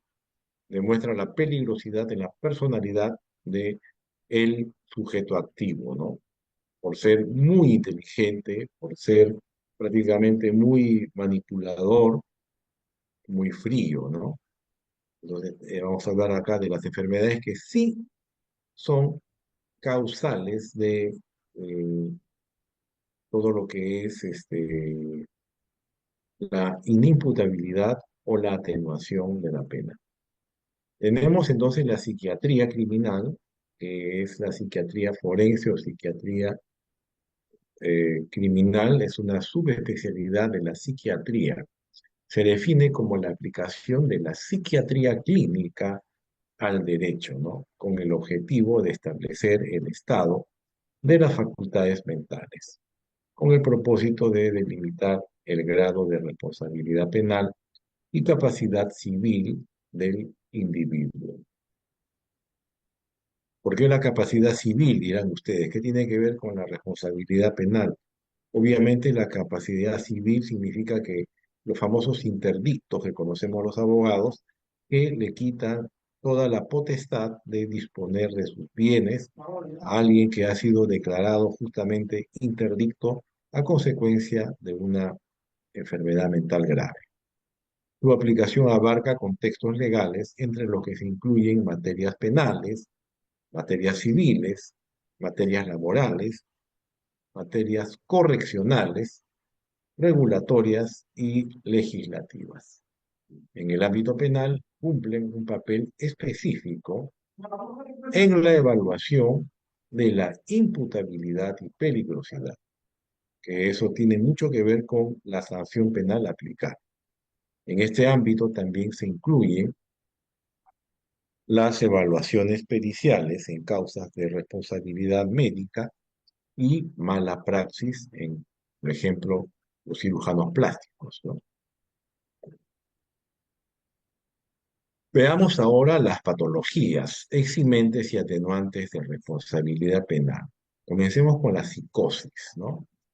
Se ha definido la psicosis o el trastorno psicótico como un desorden mental grave, el cual puede tener o no daño orgánico. Esto se puede ver reflejado en lo que se denomina el episodio psicótico. Durante un periodo de psicosis se alteran los pensamientos y las percepciones del sujeto y éste puede tener dificultad para diferenciar lo imaginario de lo real. Estos síntomas psicóticos son características de los trastornos de la personalidad y tienen diferentes dominios psicopatológicos, cada uno con diferentes cursos, patrones de respuesta al tratamiento e implicaciones pronósticas.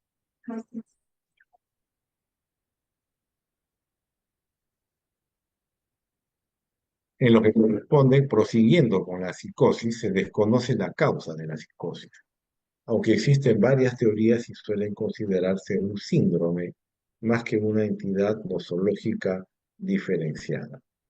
Se ha planteado que los fenómenos psicóticos más característicos, como las alucinaciones y los delirios, son más frecuentes en la población general de lo que se pensaba y que en realidad podría ser parte de un continuo sintomático, ¿no?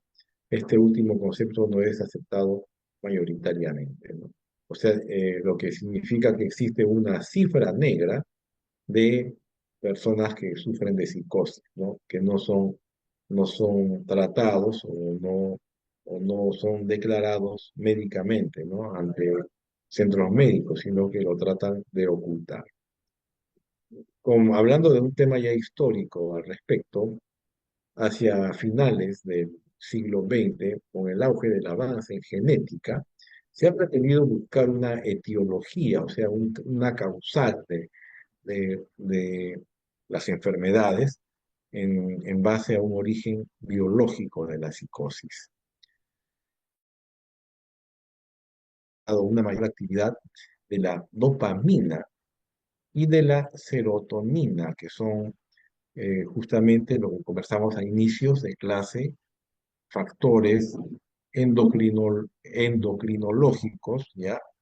O sea, hormonales, que, eh, que pueden afectar, ¿no? A las personas, ¿no? Entonces, siendo que la mayoría de los antipsicóticos disponibles tienden a inhibir justamente la actividad de dichos neurotransmisores. Por otro lado, tenemos la esquizofrenia, ¿no? En lo que corresponde a la psicosis, por lo general es cuando la persona pierde el contacto con la realidad, ¿no? ¿Ya? O sea, prácticamente se desconecta de la realidad. Esto es una causal de eximencia, especialmente de responsabilidad penal. Mientras que la esquizofrenia viene a ser en gran parte un atenuante de responsabilidad penal, es un diagnóstico psiquiátrico que abarca un amplio grupo de trastornos mentales crónicos y graves, caracterizado a menudo por conductas que resultan anómalas para la comunidad y una percepción alterada de la realidad. La esquizofrenia causa además alteraciones en varios aspectos del funcionamiento psíquico del individuo, principalmente de la conciencia de realidad, de una desorganización neuropsicológica más o menos compleja, en especial de las funciones ejecutivas, que lleva a una dificultad para mantener conductas motivadas y dirigidas a metas y una significativa disfunción social. Entre los síntomas frecuentes de la esquizofrenia están las creencias delirantes, pensamientos confusos, alucinaciones auditivas, reducción de las actividades sociales y también, lo que es preocupante, hay una señal de alerta, el aislamiento.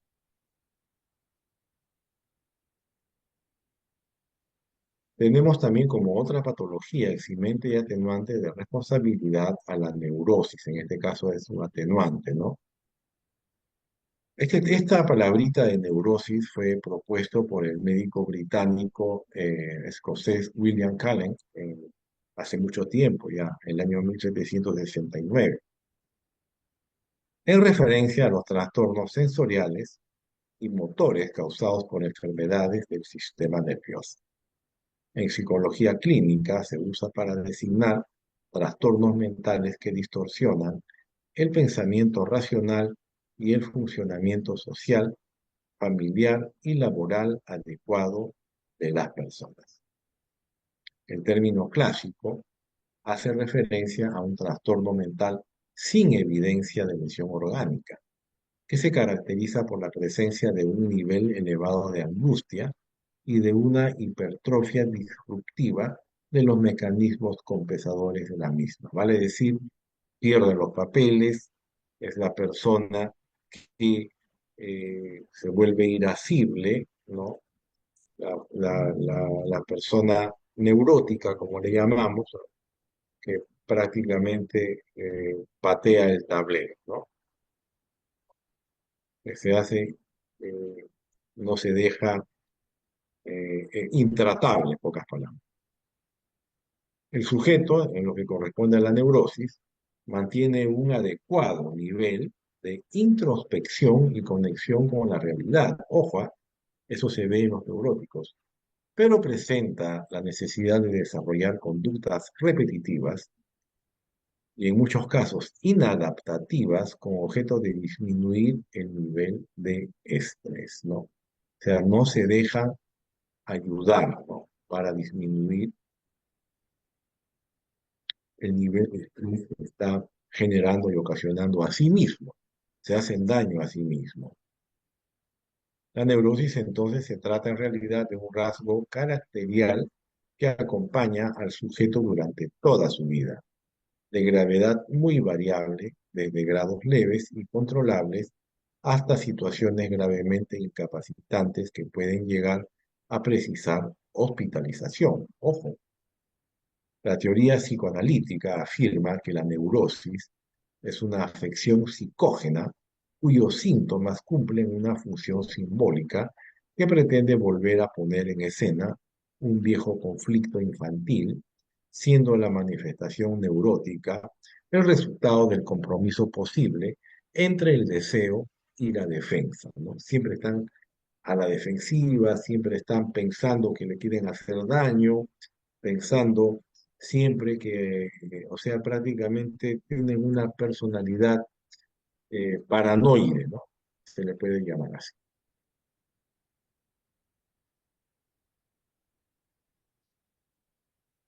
Vamos a ver el tema de las patologías transitorias, ¿no? Vale decir, cuando se le mete un fosforito dentro del cerebro, pero inmediatamente, ¿no? Algo que, un detonante, ¿no?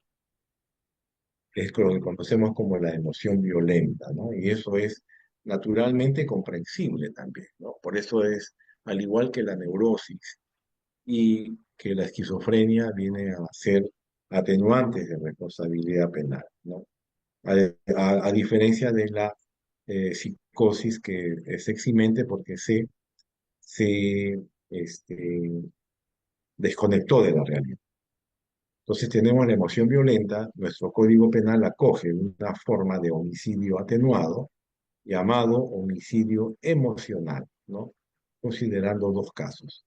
El homicidio simple por emoción violenta y el parricidio por emoción violenta, artículo 109 del Código Penal, ¿ya? Aquí no tenemos al infanticidio que se da en la mamá cuando está en estado puerperal, porque el estado puerperal ya no es un tema psicológico ni psiquiátrico, sino es un tema especialmente de eh, de, eh, el funcionamiento orgánico de una persona.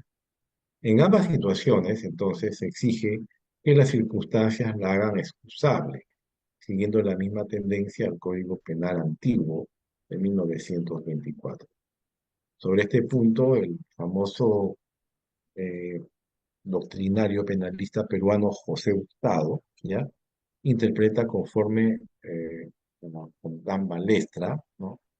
Que es un académico argentino que también estudió bastante el tema de la emoción violenta, que lo excusable no es delito, sino la emoción bajo cuyo imperio la infracción se ejecuta. Entonces, dentro de la emoción violenta hay que tener en cuenta estos factores. Tiempo de reacción tiene que ser inmediato, por eso viene el nombre de violento. Se considera que esta reacción emocional es de breve duración y que el lapso entre un hecho que genera la emoción violenta y el acto homicida no puede ser muy lato, sino debe ser prácticamente inmediato. Por eso tiene el nombre de violento. Vamos a poner acá ejemplos, ¿ya? Para que esto quede claro. Supongamos que una persona está llevando a su hijito a pasear, un niño de 5 años, en un parque, en una zona tranquila, y de pronto aparece un, un corredor con su vehículo, una persona con su auto, y en un lugar tranquilo no tenía por qué acelerar, ¿no? Y sin embargo, prácticamente aceleró y por diversión, por qué sé yo, por dársela de fanfarrón, acelera a mucha velocidad estando el niño caminando en la calle y lo atropella y lo mata, ¿no? Y esta persona trata de huir, pero sin embargo los vecinos lo acorralan y el padre del hijo, el chico fallecido, prácticamente lo va a matar a golpes, ¿no? En ese momento, eso se llama emoción violenta, ¿ya? ¿Entiende por qué? Porque es una reacción emocional inmediata. Igual se da en el caso de, por ejemplo, adulterios infraganti, ¿no? Que tiene que ser inmediato. Pero, por ejemplo, en un adulterio infraganti, que el, el marido sabe, o sea, tiene alguna noción que su esposa, que su mujer le está siendo infiel, y supongamos que el marido sea policía o militar, y regresa a su oficina, saca su arma, vuelve a su casa y hace uso del arma dando muerte a la mujer y a su eventual pareja, ¿no? O al amante. Entonces, en este caso ya no habrá emoción violenta por el tiempo de reacción, debe ser inmediato, ¿ya? También las circunstancias que hagan excusables son las causas provocadoras que ya lo hemos comentado hace unos momentos, y constituyen los elementos objetivos necesarios que originan el desencadenamiento del estado emocional incontrolable, el raptus, ¿no? Ese raptus que lleva al hombre o a la mujer a cometer un delito, pero inmediatamente. Por eso viene el nombre de emoción violenta.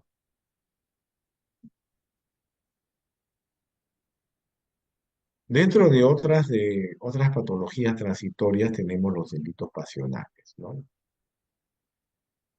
El crimen pasional hace referencia en el hablar popular, ¿ya? A un delito en el que el perpetrador comete el crimen, especialmente un ataque o asesinato, a causa de una repentina alteración de la conciencia causadas, como por ejemplo sentimientos como celos, la ira, el desengaño, y no es por tanto un crimen premeditado.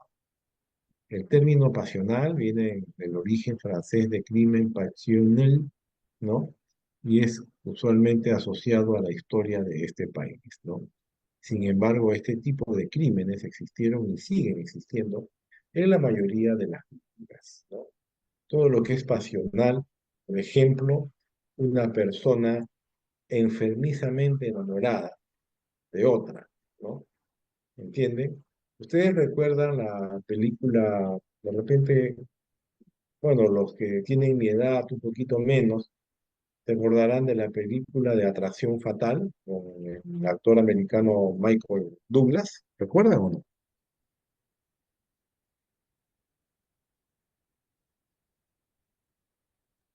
Ese No, no es lo vi esa un película. delito. Sí, vi en cartelera, pero no lo vi. Bueno, vamos a poner un videíto para entrar para hacer un poco más divertida esta parte de los delitos pasionales, ¿ya? Y ahí se van a dar cuenta. A veces no es bueno ilusionar demasiado a una persona, ¿no? Que es nuestra pareja prohibida, ¿no? Vale decir, nuestra amante, ¿no? Por ejemplo, ¿no? O sea, no es bueno ilusionar, decir de que me voy a separar, que voy a estar contigo para siempre, mentirle, o sea, todas esas cosas llevan a estos delitos pasionales. Cuando se trata de amores homosexuales, es peor todavía.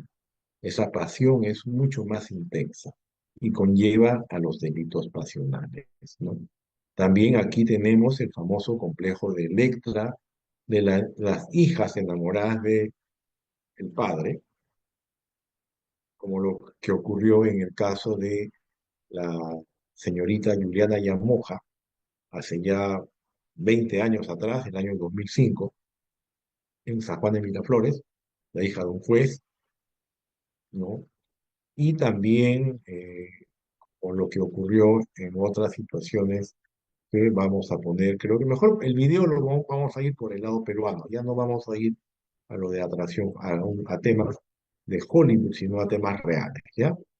No obstante, los delitos pasionales es una idea que está siendo rebatida en razón que el concepto intenta morigerar la pena e incluso responsabilizar a la víctima en caso de violencias de género. Hoy en día la legislación, eh, un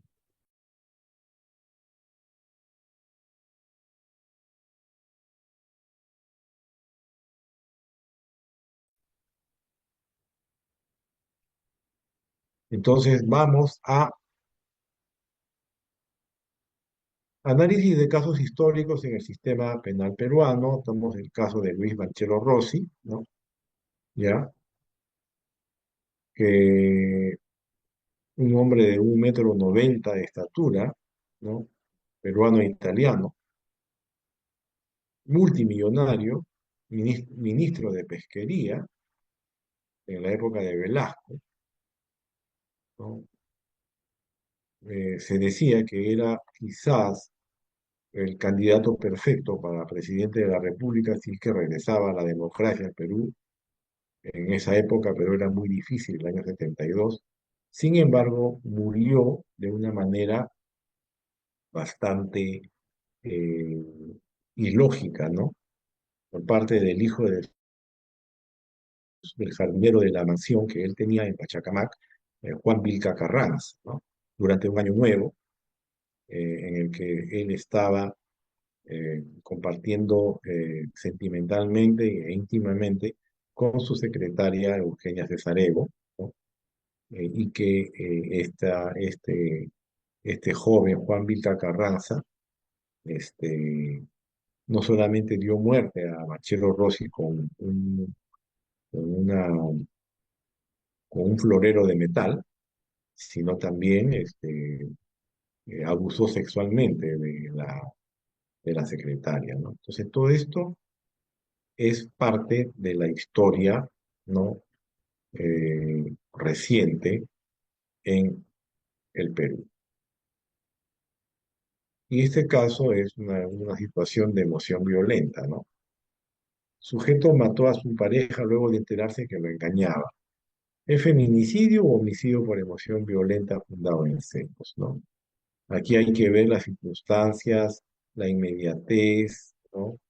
Ya, eh, todos los detalles que está relacionado a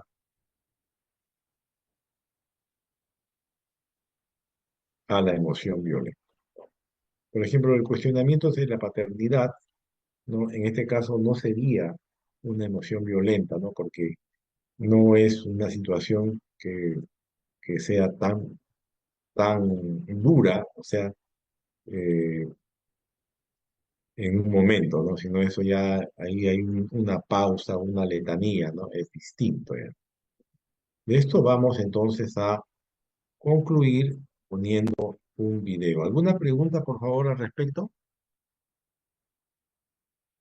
No, ninguna, coronel. ¿Alguna pregunta, estimado Cristel?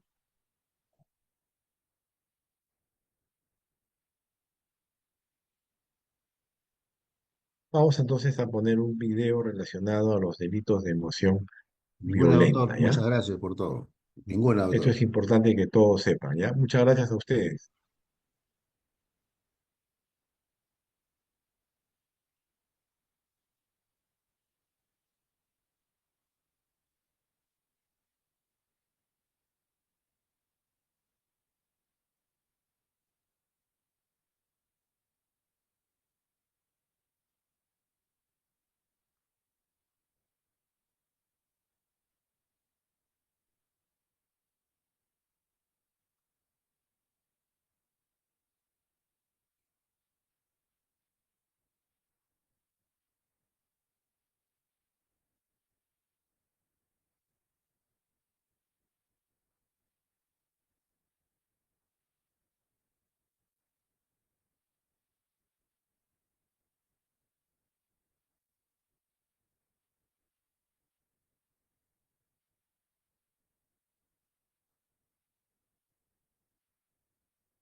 ¿Están viendo lo que está en pantalla?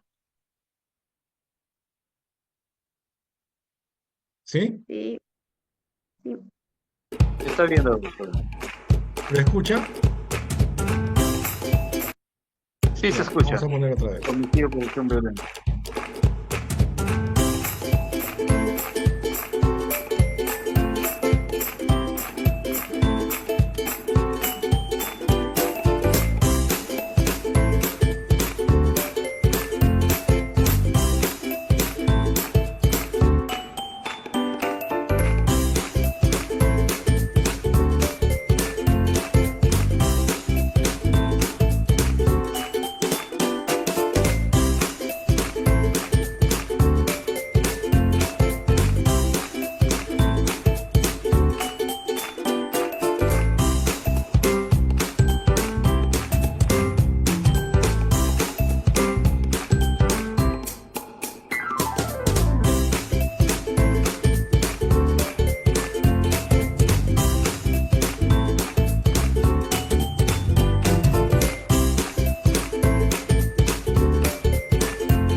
Bueno, ahora sí, ¿algún comentario final, por favor?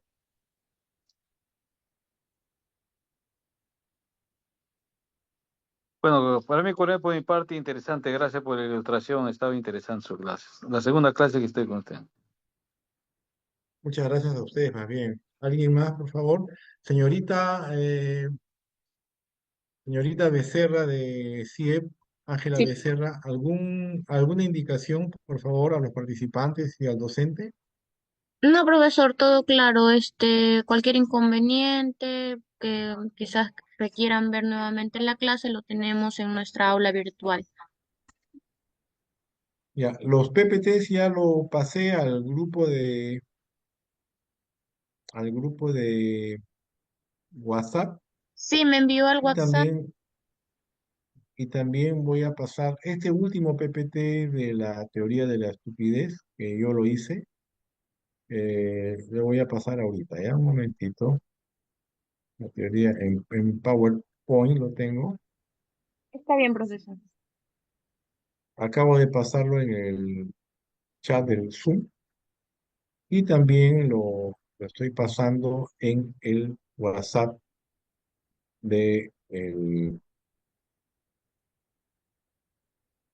en el WhatsApp de CIEP, ¿ya? Para que todo quede, para que todos puedan compartirlo.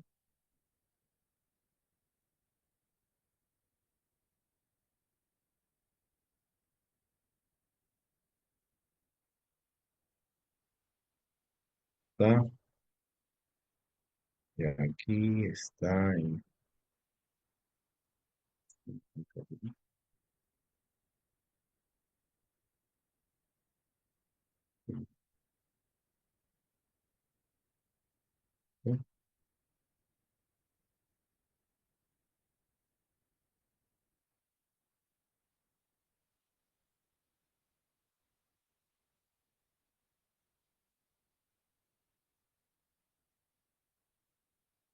ahora sí.